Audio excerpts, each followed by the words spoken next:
hemos invitado a un abogado, a un teólogo, a un filósofo con doctor o con doctorado en ciencias políticas. De manera que de ahí nace el tema de hoy de nuestro café filosófico. Filósofo y politólogo, y no cualquier politólogo. Él escribe una columna, no una columna, una página semanal en el diario El Tiempo, ustedes pueden verlo todos los sábados, pueden leerlo todos los sábados, sobre estos tópicos de filosofía, de política. Se trata del profesor Julio César Enríquez, barranquillero como el que más. Profesor Julio César, adelante. Sí. Y va a discernir hoy sobre un tema, sombras y luces de la filosofía política. Muchas gracias, estimado director.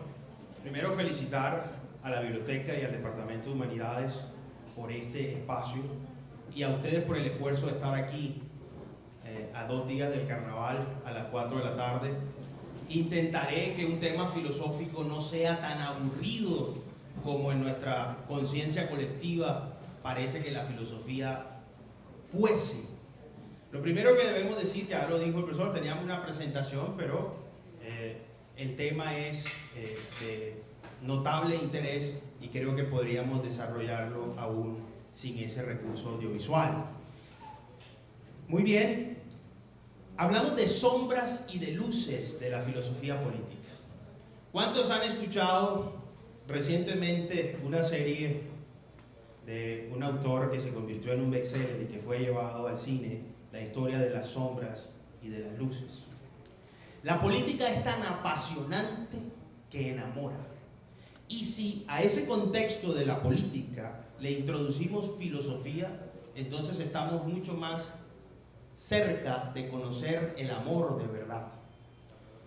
Los filósofos, desde que empezaron a preguntarse, a reflexionar sobre el contexto, sobre la toma de decisiones y sobre cómo mejorar las condiciones de vida de la humanidad, empezaron a demostrar cierta pasión por el género humano.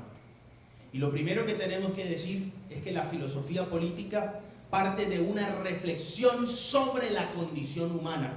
Es una respuesta a esa pregunta de quiénes somos, por qué somos y para dónde vamos.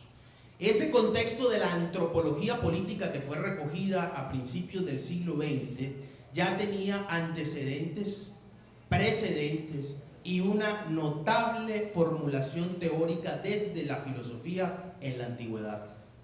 Desde que empezó a discutirse cuál es el modo de gobierno más idóneo para satisfacer las necesidades colectivas, el hombre empezó a filosofar y empezó a filosofar políticamente.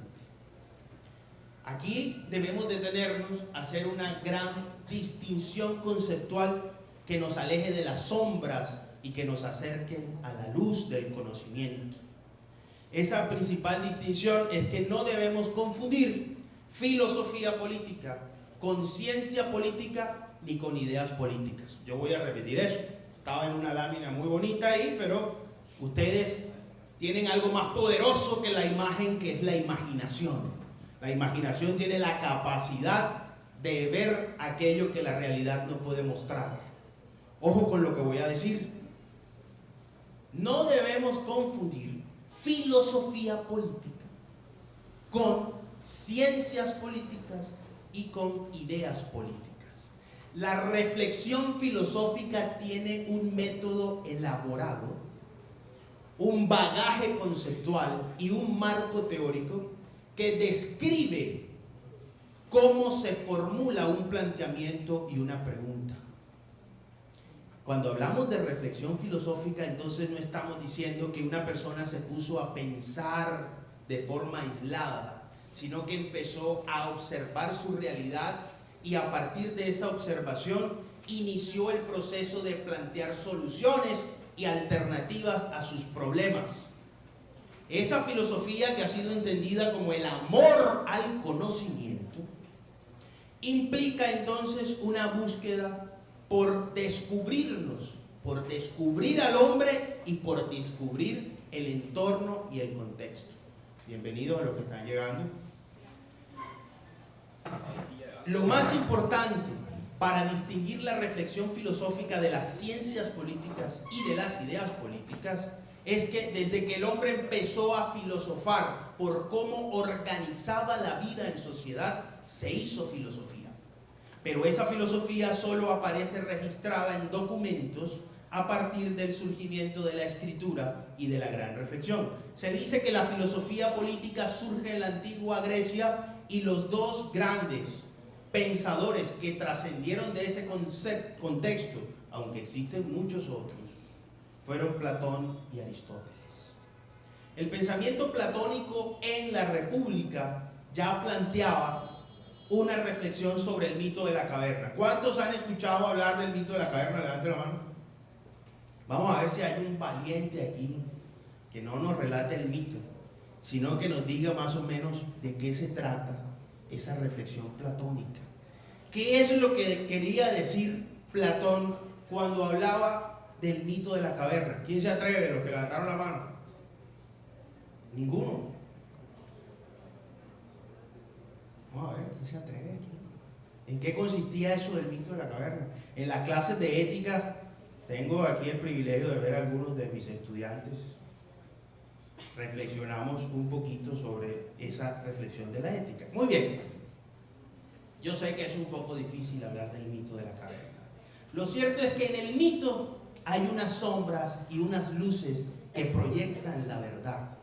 Cuando Platón en el libro séptimo de la República habla del mito de la caverna, está representando el conocimiento de la realidad a partir de la percepción y de la sensación. ¿Qué es lo que sentimos a través con los sentidos? ¿Y cómo podemos representar esa realidad que puede ir más allá de nuestra capacidad de observación? No voy a referirles el mito porque no es el objeto de estudio, pero a partir de esa reflexión de las sombras y de la luz, aparecen las primeras grandes definiciones de la filosofía política.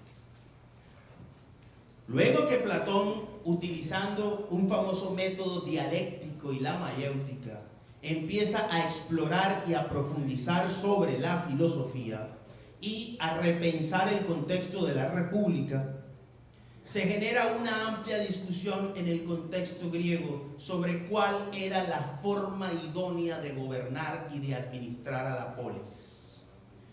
En ese contexto de discusión de la polis, en esa reflexión sobre si era la monarquía, lo que ellos consideraban la aristocracia, o si era la democracia, el modelo ideal de gobierno, empieza a aparecer la filosofía política.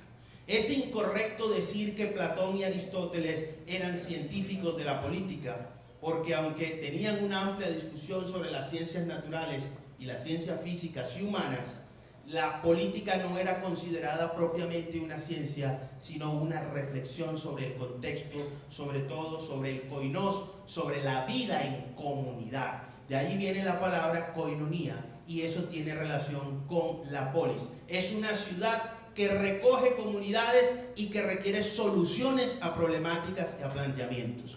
No voy a profundizar mucho en esto porque hasta este momento lo que quiero llevarlos es a distinguir qué es la filosofía política, en qué se distingue de las ciencias políticas y qué son las ideas políticas. Todos tenemos una idea de la política. En la elección pasada, cada uno de ustedes intentaron votar por el candidato que más se pareciera a aquello en lo que ustedes pensaban. Pues el elector no es tan racional como parece, pero el ideal del líder es encontrar a una persona que se acerque o que se aproxime a aquello en lo que nosotros creemos, en nuestros ideales, en nuestros principios, en nuestras aspiraciones. Ese planteamiento, entendido como idea, es una descripción de la realidad. Esa descripción de la realidad se transforma en filosofía cuando tiene un método reflexivo que se plasma en un aporte y en una formulación de una pregunta problemática. Una vez que se pasa de una idea, de una visión que se tiene del ideal y se plantea un problema y se atreve a discutirse sobre ese problema, aparece la filosofía. Un estudio elaborado, descriptivo, con un planteamiento que transforma las ideas y las lleva a plantearse preguntas. Sócrates por algo dijo alguna vez, y ojo con esta frase, miren lo que dijo Sócrates: la filosofía es la ciencia o el conocimiento de la ignorancia. Voy a repetirlo. La filosofía es el conocimiento de la ignorancia. ¿Y qué quiso decir Sócrates con eso? Que muchas veces los filósofos no respondían las preguntas que se planteaban, porque precisamente los problemas filosóficos no necesariamente tienen respuestas inmediatas, sino que generan otra serie de reflexiones y de debates. Esa es propiamente la riqueza de la filosofía. No es presumir cuánto conocemos, sino aproximarnos a lo desconocido. A partir de esa aproximación a lo que no conocemos, aparece la reflexión filosófica. Y si a eso le añadimos el análisis del contexto, de los problemas y la búsqueda de soluciones, aparece la política. Ojo con lo que voy a decir, porque existen tantas definiciones de filosofía política y de política misma, que es una expresión polisémica a tal punto que los enfoques son interminables.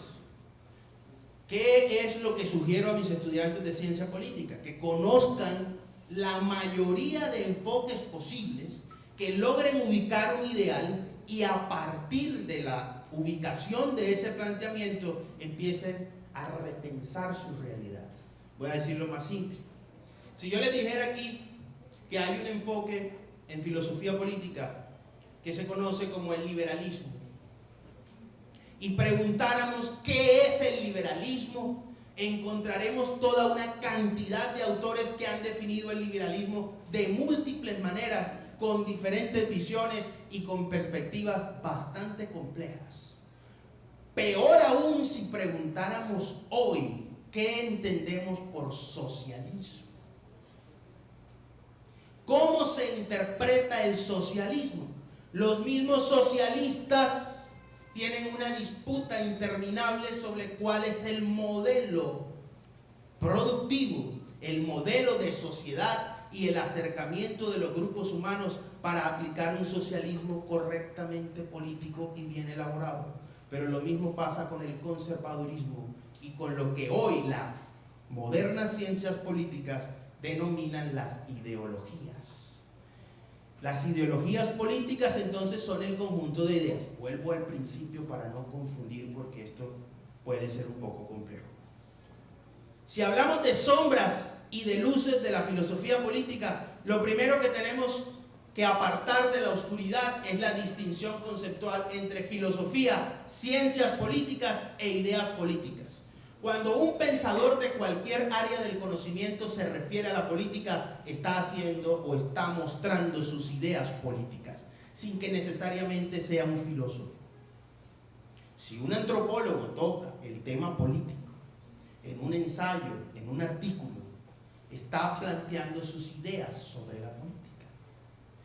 Pero si alguien se dedica exclusivamente a preguntarse los fundamentos, los principios, las razones, las causas, los problemas y los desafíos de la actividad política, planteándose preguntas, entonces ya está haciendo reflexión filosófica y se está aproximando a la filosofía política. Y si se dedica, como hicieron los grandes autores, toda la vida a hacer ese planteamiento, entonces ya estamos hablando de un filósofo de la política y no de un pensador libre que tocó tangencialmente el tema político.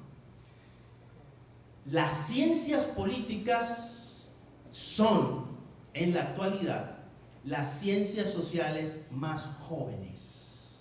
Su desarrollo, su formulación teórica, surge a partir de la primera mitad del siglo XX, cuando se intenta separar a las ciencias políticas de la filosofía política.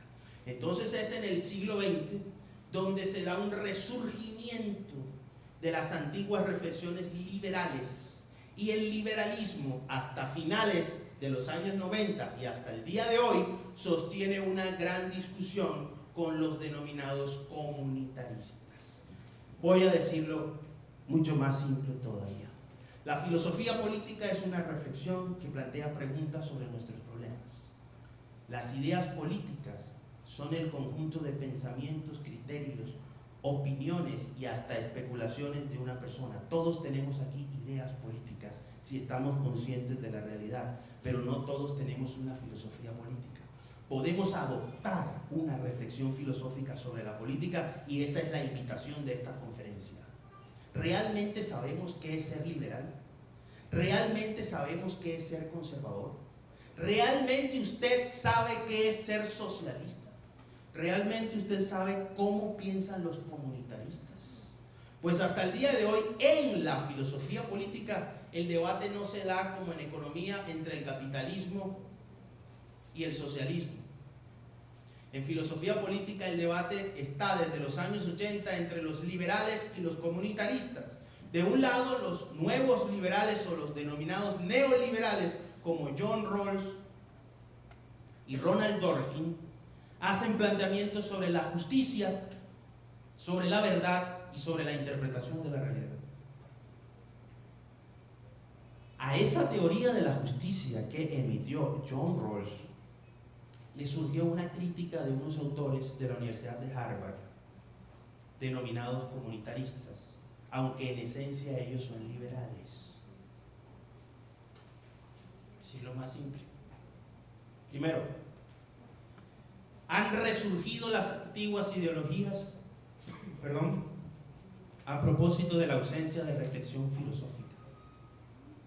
El liberalismo está surgiendo nuevamente en el terreno de la filosofía y está influenciando el desarrollo de las ciencias políticas desde la filosofía. Eso es un efecto de la modernidad y de la posmodernidad. El efecto de la modernidad implica entonces dos cosas. Una crisis de identidad del individuo, una crisis en la descripción de la conducta humana y lo que es mejor todavía, una preocupación por transformar la realidad. Yo voy a desafiarlos aquí a todos. Si ya sabemos, por lo menos tenemos una noción, los que prestaron atención de lo que acabo de decir, que una cosa es la filosofía política, otra cosa es la ciencia política y otra cosa es la idea política o la idea de la política. La pregunta es, ¿tenemos nosotros una reflexión filosófica que seguimos sobre la política? En un país tan polarizado como este, todo el mundo cree saber de política. Pero cuando uno le pregunta a alguien, y hagan el ejercicio en su casa con sus amigos, cuando estén discutiendo sobre Petro, sobre Fajardo, sobre Uribe, sobre Duque, que esa es la discusión de todos los días. ¿Sí o no, profesor? Tengo aquí un compañero profesor del programa de Ciencias Políticas. ¿Dónde están los estudiantes de Ciencias Políticas? Para los que no sabían, aquí hay una especie que no está en vía de extinción, sino que se está reproduciendo. Hay un programa de Ciencias Políticas en el que todas las clases están debatiendo sobre estos temas.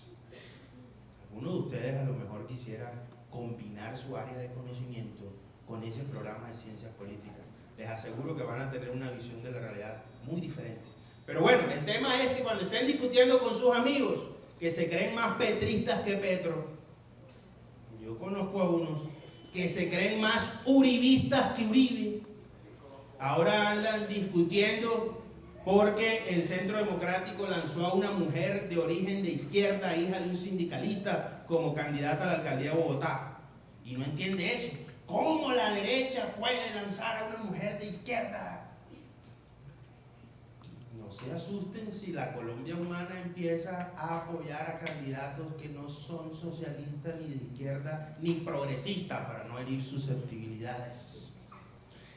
¿Y por qué ocurre eso?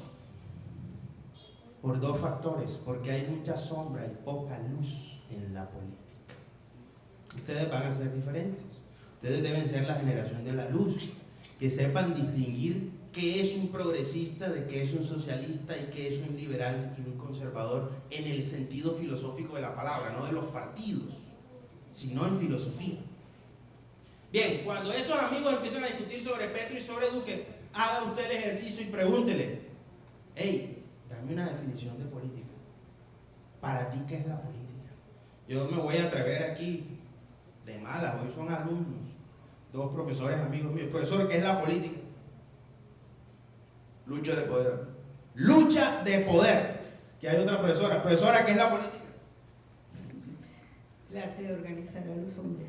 El arte de organizar a los hombres. Ahora yo pregunto, ¿será que hay varias políticas que un profesor piensa que la política es lucha de poder y esta profesora dice que es el arte de organizar?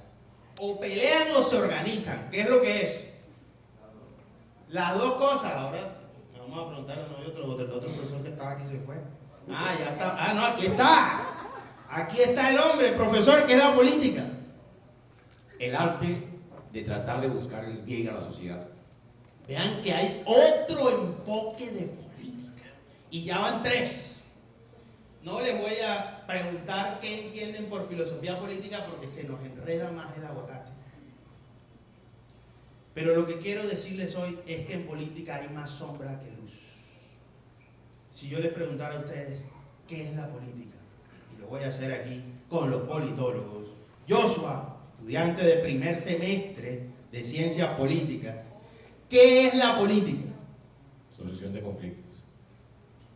Otro enfoque, solución de conflictos. Una pregunta para todos. ¿Es la política la lucha de poder en sentido de Max Weber, como muy bien lo planteó el doctor Henry Rodríguez? ¿Es la política el arte de ordenar a la sociedad, como muy bien lo acaba de decir la profesora Soledad Leal? ¿O es la política el arte de hacer el bien, como lo planteaban la doctrina social de la Iglesia y el pensamiento conservador, que hablaba del bien común? ¿O es la política lo que acaba de decir Joshua, la solución de conflictos?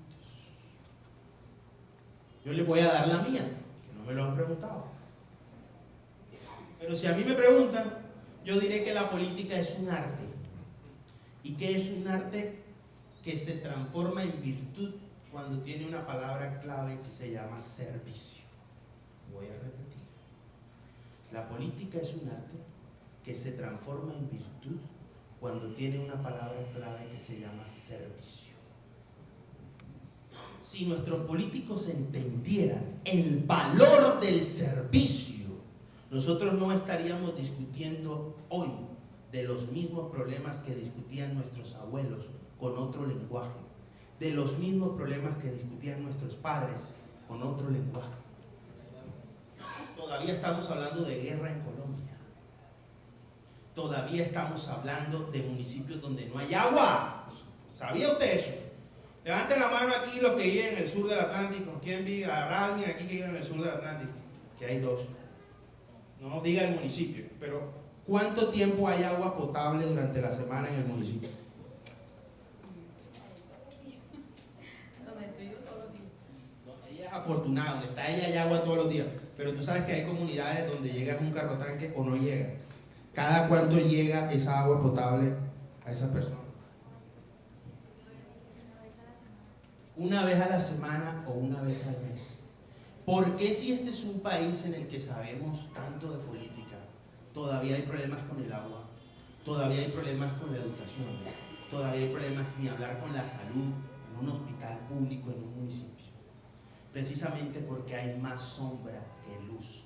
El desafío de esta conferencia es provocarlos primero a encontrar un ideal y a que no dejen que nadie los adoctrine.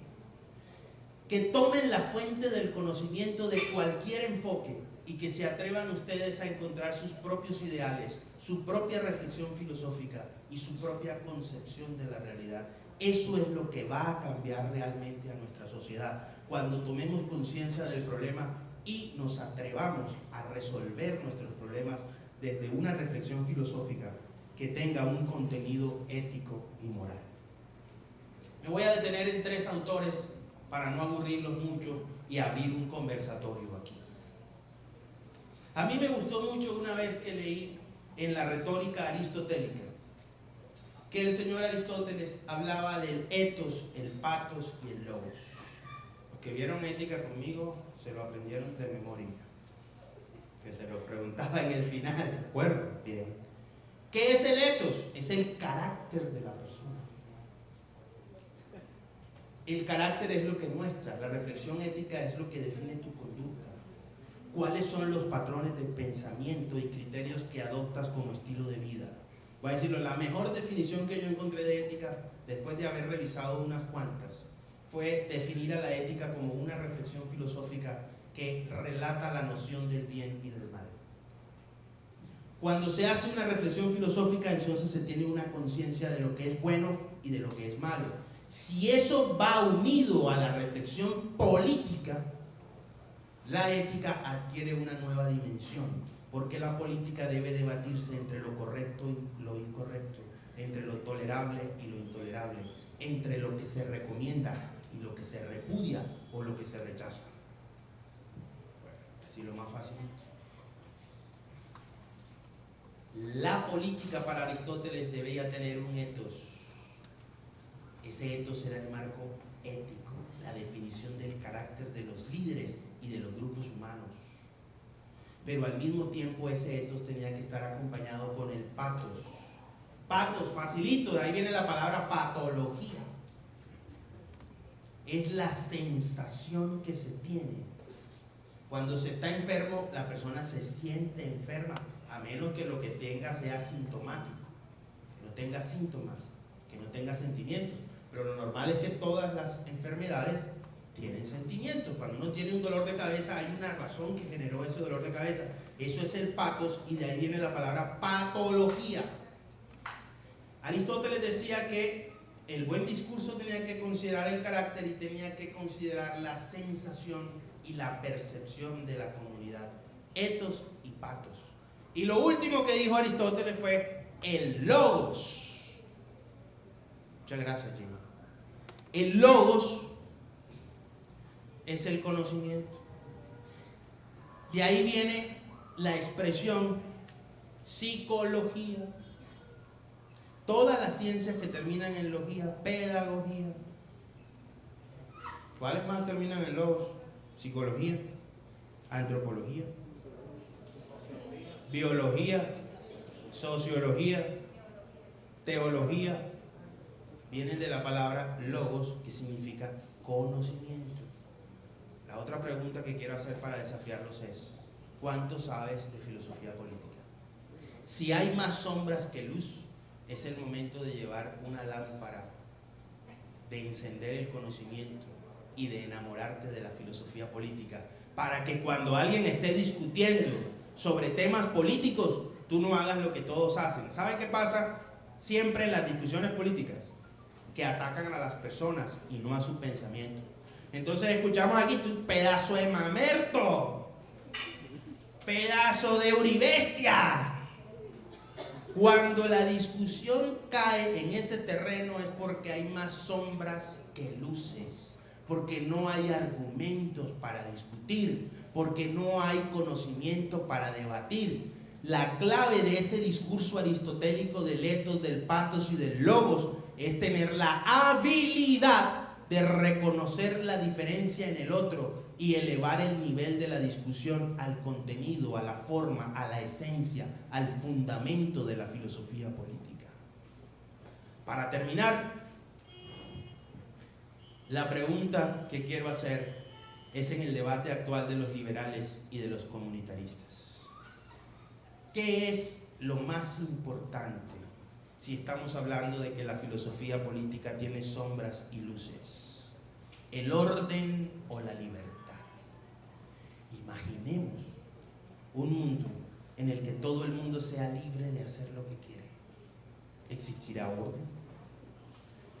O al contrario, imaginemos un mundo donde el orden sea el que rija.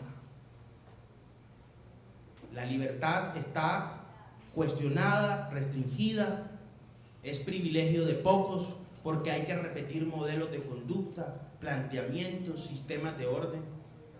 En la actualidad no hemos podido superar el nudo gordiano entre el orden y la libertad. El nudo gordiano tiene una historia interesante. Era que en la antigua Grecia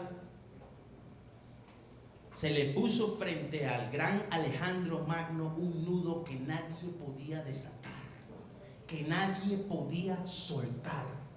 Ese nudo se llamaba el nudo gordiano. Y presentaron ante el gran conquistador Alejandro el problema del nudo. Nadie antes de ti, oh excelentísimo Alejandro, ha podido desatar este nudo. Tú que eres el conquistador de nuevos mundos tendrás el poder y la autoridad para hacerlo. El gran Alejandro empezó a intentar desatar el nudo, a soltar el nudo. Y cuando se cansó, lo que hizo fue que sacó la espada y cortó la cuerda y dijo: da lo mismo soltarlo que cortarlo. Y así le pasa a muchos cuando en la panadería le amarran bien la bolsa de pan y no sueltan. Y están con hambre y se quieren comer la bolsa de pan. Es como que le ha pasado poquito. El nudo de la bolsa lo apretaron bien duro y da lo mismo soltarlo que romper y ¡pum! Rompen la bolsa. ¿Usted le ha pasado eso? Come pan bastante, profesor. La pregunta para todos es: ¿seguiremos con el nudo gordiano de la polarización en Colombia? ¿Seguiremos desconociendo al otro? ¿O seremos capaces de construir un proyecto común en el cual se respeten las diferencias, se crea en la diversidad, en la pluralidad, y a partir de esas diferencias construyamos nuestra fortaleza nacional y nuestra verdadera identidad? Si logramos eso, dejaremos atrás las sombras y estaremos más cerca de la luz. Ese es el desafío: dejar atrás las sombras y acercarnos a la luz. Para finalizar, hemos hablado en estos breves minutos de que no debemos confundir filosofía política con ciencias políticas y con ideas políticas. El gran Maquiavelo decía, miren lo que dijo Maquiavelo: el ser humano era un hombre insaciable.